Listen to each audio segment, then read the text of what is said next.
Hello friends, இன்றைக்கி நாம் silk thread வச்சு ஒரு அழகான ஹெட்பேண்ட் செய்கிறது எப்படின்னு தான் பார்க்க போகிறோம். உங்களுக்கு பிடிச்சமான கலர் சில்க் த்ரெட் எடுத்து இந்த மாதிரி நீங்கள் 12 ஸ்ட்ராண்ட்ஸ் வர மாதிரி சுற்றி எடுத்துக்கோங்க. உங்களோட ஹெட்பேண்டோட சைஸை பொறுத்து உங்களுக்கு 2லேருந்து 3 ஸ்ட்ராண்ட்ஸ் வரைக்கும் இந்த மாதிரி தேவைப்படலாம். என்னோடய ஹெட்பேண்டுக்கு வந்து எனக்கு 3 ஸ்ட்ராண்ட்ஸ் தேவைப்பட்டுச்சு.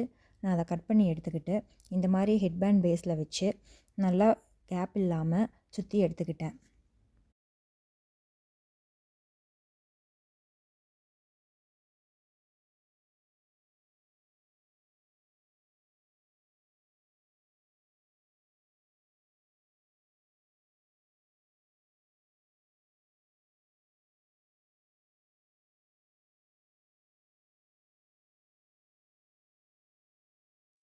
நீங்கள் எண்டில் முடிக்கும்போது அந்த எட்ஜஸ் கொஞ்சம் நல்லா திக்காக இருக்கிற மாதிரி பார்த்து முடிச்சுக்கோங்க. உங்களுக்கு வீடியோவில் பார்த்தா நான் தெரியும்னு நினைக்கிறேன். அந்த ஹெட்பேண்டோட எட்ஜஸ் பார்த்திங்கன்னா கொஞ்சம் திக்காக இருக்கும். இது முடித்ததுக்கப்புறமா நம்ம சில்க் த்ரெட் எப்படி 10-12 ஸ்ட்ராண்ட்ஸ் எடுத்தோமோ அதே மாதிரி சரி த்ரெட்டையும் நான் 10 ஸ்ட்ராண்ட்ஸ் வர மாதிரி எடுத்துக்கிட்டேன். அதை இந்த மாதிரி ஹெட்பேண்ட் பேஸில் வச்சு க்ராஸாக இருக்கிற மாதிரி நல்லா சுற்றி எடுத்துக்கோங்க. நீங்கள் இப்படியே கூட யூஸ் பண்ணிக்கலாம். ஒரே ஒரு கிராஸாக சுற்றியும் கூட ஹெட்பேண்ட் யூஸ் பண்ணிக்கலாம். பார்க்க நல்லா தான் இருக்கும்.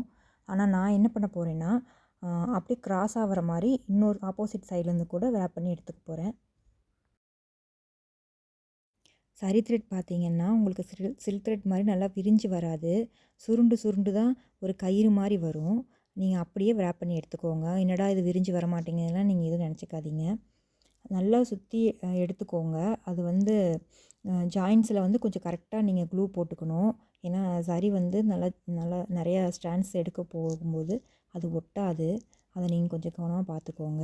நீங்கள் ஒரு எண்ட் ஃபுல்லாக இப்படி ரேப் பண்ணி முடிச்சதுக்கப்புறமா நீங்கள் நெக்ஸ்ட்டு அப்படியே அந்த எண்டிலிருந்தே ஆப்போசிட்டில் இதே மாதிரி க்ராஸாக சுற்றிக்கிட்டே வாங்க. உங்களுக்கு ஒரு இன்டூ மார்க் மாதிரி கிடைக்கும் லாஸ்ட் வரைக்கும்.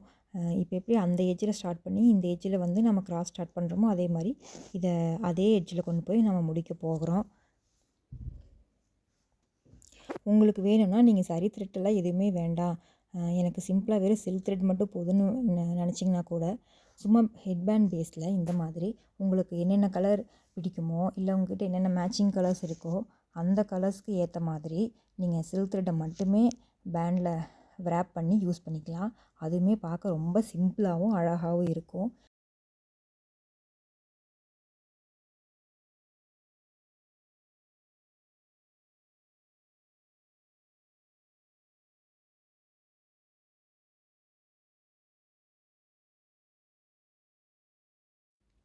நீங்கள் முடிக்கிறப்ப இந்த மாதிரி சரி த்ரெட்டால் ஒரு 2 டைம்ஸ் ரேப் பண்ணிவிட்டு அதுக்கப்புறமா க்ளூ போட்டு ஸ்டிக் பண்ணுங்கள். ஏன்னா சரி த்ரெட் வந்து அவ்வளோ சீக்கிரமாக ஒட்டி அப்படியே நிற்காது, சீக்கிரமாக கழண்டு வர சான்சஸ் இருக்குது. அதனால் நல்லா ஸ்டிக் ஆகிருக்கான்னு கன்ஃபார்ம் பண்ணிக்கோங்க. அவ்வளோதாங்க, நம்ம ஹெட்பேண்டோட ஒர்க் முடிஞ்சுது. இதுதாங்க அவுட்லுக்கு. பாருங்கள் எவ்வளோ சிம்பிளாக ஆனாலும் பார்க்க எவ்வளோ அழகாக இருக்குதுன்னு.